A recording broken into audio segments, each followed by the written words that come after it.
Hi coders and my dear students, welcome back to my channel code with Vansh. तो data structures की इस हमारी series में आज हम लोग पढ़ने वाले हैं टाइप्स ऑफ एरे। तो पिछला वीडियो हम लोगों ने एरेज पे कवर किया था। हमने देखा था कैसे हम एलिमेंट्स को एक्सेस करते हैं इंडेक्स के थ्रू, जो मैंने आपको बताया था। तो अगर आपने पिछला वीडियो नहीं देखा है तो आप एक बार वो वीडियो चेकआउट कर सकते हो। उसमें मैंने बताया हुआ कि कैसे आप इंडेक्स के थ्रू एरे के एलिमेंट्स को एक्सेस करोगे। तो वो चीज़ यहाँ पे कहीं ना कहीं यूज़ होगी क्योंकि हम लोग टाइप्स ऑफ एरेज पढ़ रहे हैं। तो अगर आपने वीडियो नहीं देखा है, मैं आपके लिए उसका लिंक डिस्क्रिप्शन में दे दूंगा, आप जाके वो वीडियो देख सकते हो एक बार। तो विदाउट वेस्टिंग एनी टाइम आज का वीडियो स्टार्ट कर लेते हैं। तो इस वीडियो में हम लोग पढ़ेंगे टाइप्स ऑफ एरेज। अब बेसिकली एरेज को क्लासीफाई करने का जो क्राइटेरिया होता है वो होता है डायमेंशन बेस्ड। मतलब यहाँ पे देखो, जैसे मैंने लिखा हुआ है arrays are classified based on dimensions. अब जो डायमेंशंस वर्ड है उसका मतलब क्या होता है? डायमेंशन का मतलब कि कितने इंडेक्स आपको चाहिए या फिर इंडाइसिस आपके एरे में। अगर मान लो आपको एक इंडेक्स चाहिए तो आप 1D एरे यूज़ करोगे, दो इंडेक्स चाहिए तो दो इंडाइसिस या इंडेक्स चाहिए तो आप 2D एरे यूज़ करोगे वैसे। तो हम लोग आगे फर्दर इसको डिटेल में देखने वाले हैं। तो सबसे पहले तो arrays are classified based on dimensions, जैसे मैंने आपको बोला।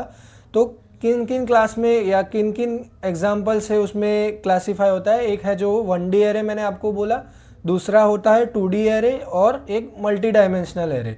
ये उसके कुछ क्लासिफिकेशंस है। जैसे देखो मैंने यहाँ पे फ्लो चार्ट में लिखा हुआ है टाइप्स ऑफ एरेज तीन टाइप्स में क्लासीफाई होते हैं: 1 dimensional array, 2 dimensional array and multi dimensional array. तो अगर आपको कोई क्वेश्चन आता है एग्जाम में या फिर कहीं पे भी आपको कोई पूछ लेता है कि टाइप्स ऑफ एरे बताओ, तो आप ये फ्लो चार्ट को याद कर सकते हो। अगर फ्लो चार्ट आप दिमाग में याद कर लोगे तो आपको इजीली याद आ जाएगा कि 1 dimensional array, 2D array and multi dimensional array में क्लासीफाई होते हैं टाइप्स ऑफ एरेज। ओके, तो हम लोग एक एक करके ये सारे क्लासेस को अंदर डीप में एक बार देख लेते हैं। तो सबसे पहले 1 डायमेंशनल एरे, 1D एरे भी आप उसको बोलते हो, उसका शॉर्ट फॉर्म है। तो 1D एरे क्या करता है? Stores elements in linear form. मतलब जो भी आप लोगों ने अभी तक एरे पढ़े हैं, जो हम लोगों ने पिछले वीडियो में जो एरे क्रिएट किया हुआ देखा था, वो एक एरे टाइप ऑफ 1 डायमेंशनल है। मतलब 1D एरे था वो, क्योंकि लीनियर फॉर्म में था। लीनियर फॉर्म का मतलब देखो यहाँ पे जैसे मैंने एक एग्जांपल लिया, ये आपका जो एरे बन रहा है वो एक 1D एरे है। उसका एग्जांपल इंट करके मैंने आपको बताया था कैसे डिक्लेयर इनिशियलाइज होता है सी में, पिछले वीडियो में। तो इंटीजर आप लोग डेटा टाइप लिखोगे, एरे का नाम जो कि है ए, और आपने मैंने यहाँ पे वैल्यू दिया है, साइज दी है जो कि है 6। तो मेरे उसमें 6 एलिमेंट्स मैंने यहाँ पे इंसर्ट करवाए। ये एक एग्जांपल है मेरा 1 डायमेंशनल एरे का।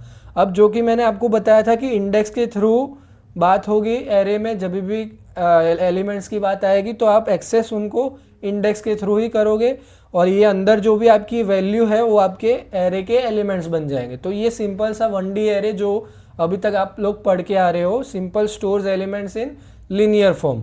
नेक्स्ट है 2 डायमेंशनल एरे, जो कि 2D एरे हम लोग बोलते हैं। तो अगर आप लोगों ने मैथ्स में कभी मैट्रिक्स के बारे में पढ़ा होगा तो सिमिलर टाइप का उसका फंक्शनिंग है 2 डायमेंशनल एरे और मैट्रिक्स का। क्योंकि मैट्रिक्स फॉर्म ही होता है 2 डायमेंशनल एरे, जो कि होता है रोज एंड कॉलम्स के फॉर्म्स में। यहाँ पे आपको दिख रहा होगा ये इमेज में 2 डायमेंशनल एरे, 2D एरे और अ मैट्रिक्स। अब इसमें आपको कॉलम्स भी मिलेगी, रोज भी मिलेगी। मतलब जैसे मैंने आपको बोला कि अगर दो इंडाइसेस चाहिए तो आपको 2D एरे यूज करना पड़ेगा। अगर सिंगल इंडेक्स या सिंगल इंडेक्स चाहिए तो आप जो रेगुलर आपका 1D एरे यूज करते हो वही आप लोगों को यूज करना है।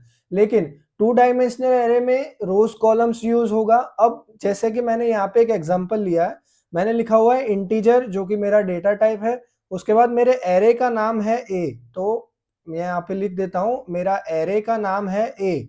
अब जो सबसे पहले वाले ब्रैकेट्स में मैंने लिखा हुआ है 3, वो क्या डिनोट कर रहा है? सबसे पहले ब्रैकेट में रोज डिनोट हो रही है आप लोग की।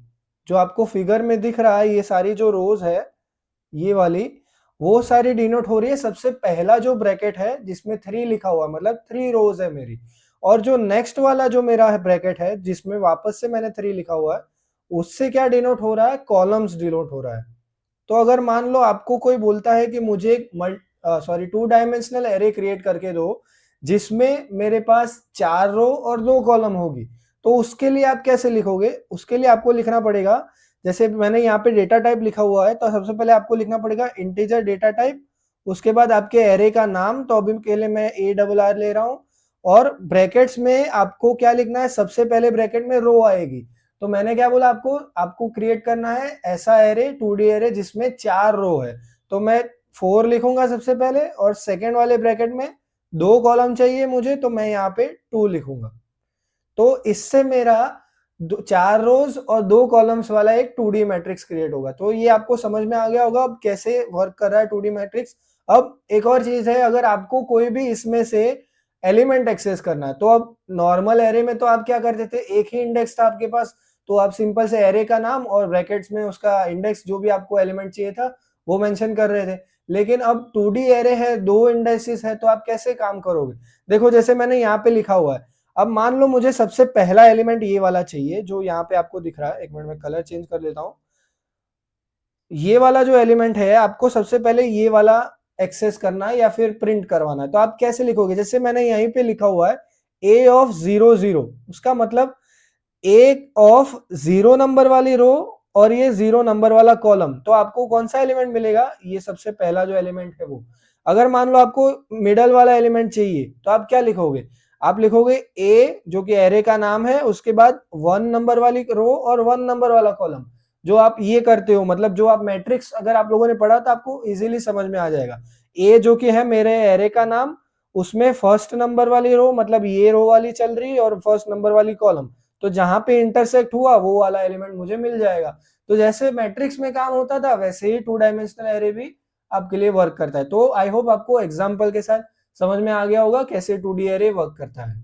नेक्स्ट हम लोग बढ़ते हैं मल्टी डायमेंशनल एरे। अब 1D एरे हो गया, 2D एरे हो गया। अब जब आपका डेटा अगर कॉम्प्लेक्स डेटा स्टोरेज करना है आपको, मतलब डेटा आपका कॉम्प्लेक्स है बहुत, उसको अगर आपको स्टोर करना है, तो आपको मल्टी डायमेंशनल एरे चाहिए होगा, क्योंकि 2D एरे में भी कुछ ना कुछ लिमिटेशंस होगी कि वो नहीं कर पाएगा। तो उसके लिए आपको मल्टी डायमेंशनल एरे चाहिए। अब मल्टी डायमेंशनल एरे का मतलब when an array has more than 2 dimensions, मतलब अगर एक से ज्यादा, 2 से ज्यादा भी आपके डायमेंशंस है, तो वो आपका मल्टी डायमेंशनल एरे बन जाएगा। Then it is called a multi dimensional array. अब मैंने आपको जैसे बताया मल्टी डायमेंशनल एरे का काम क्या है, it is used in complex data storage. Complex जो भी आपका डेटा होगा उसको स्टोर करवाने के लिए आपका मल्टी डायमेंशनल एरे यूज होता है। अब आप लोगों ने 2D एरे अभी जस्ट देखा, उसमें सिर्फ 2 ही पार्ट थे, जो कि है जैसे इंटीजर, मैंने इंटीजर टाइप का लिख दिया, एरे का नाम, और मेरे 2 ब्रैकेट्स आते थे, जिसमें मेरा पहले ब्रैकेट के अंदर मैं मेरी रोज लिखता था, सेकंड ब्रैकेट में मेरी कॉलम्स लिखता था। पर यहाँ पे देखो आपको दिख रहा है 3 यहाँ पे कंडीशंस या 3 कुछ भी आप, मतलब आप एलिमेंट्स दे रहे हो, आप लिख रहे हो उसमें 3 चीज़ें। तो ये 3 चीज़ें कौन कौन सी है? तो सबसे पहले तो आपका एरे का नाम आएगा जो कि है ए। उसके बाद जो सबसे पहला ब्रैकेट है, वो ब्रैकेट क्या बता रहा है कि मेरे 2 ऐसे एरेज है, मल्टी डायमेंशनल है, तो उसका मतलब मेरे 2 एरे है। और एरे मेरे कैसे हैं? उसमें 3 मेरी रो है और 4 मेरी कॉलम्स है। मतलब मेरे पास टोटल 2 ऐसे एरे है जिसमें 3 रो है और 4 कॉलम है। ऐसे मेरे पास 2 एरे है। तो जो सबसे पहली जो चीज़ होती है कंडीशन, वो मेरी होती है कितने मेरे पास एरेज है, कितने मुझे एरे चाहिए। सेकेंड कंडीशन सेम आपकी जो रोज थी 2D एरे में, और थर्ड में आपकी जितनी कॉलम्स आपको चाहिए वो ही आपको मेंशन करना। तो ये कुछ एग्जांपल्स थे। मैंने आपको 1D एरे का एग्जांपल दे दिया, 2D एरे का दे दिया, मल्टी डायमेंशनल एरे का दे दिया। तो अगर आपको कुछ भी डाउट है इसमें, तो आप मुझे कमेंट सेक्शन में बता सकते हो। इसकी प्रोग्रामिंग और कोडिंग हम लोग सी प्रोग्रामिंग वाली सीरीज में देख रहे होंगे, क्योंकि अभी मैं आपको बताने जाऊंगा तो आप थोड़ा कंफ्यूज हो जाएंगे, इसलिए वो अच्छा नहीं रहेगा। तो हम लोग नेक्स्ट या फिर अगले सीरीज में वो सब चीज़ें देख रहे होंगे। तो अगर वीडियो आपको अच्छा लगा हो तो आप एक लाइक बटन ज़रूर टैप कर सकते हो। अगर आपको कुछ भी इन्फॉर्मेटिव जानने को मिला है, सब्सक्राइब भी आप कर सकते हो, तो लेटेस्ट वीडियो जो भी मैं डालूंगा वो आपको तुरंत नोटिफिकेशन आ जाएगा। और अपने दोस्तों के भी साथ शेयर कर सकते हो जिन्हें डेटा स्ट्रक्चर्स पढ़ना है या किसी भी तरह का उनको डाउट है। तो मिलते हैं अगले वीडियो में, तब तक के लिए टेक केयर।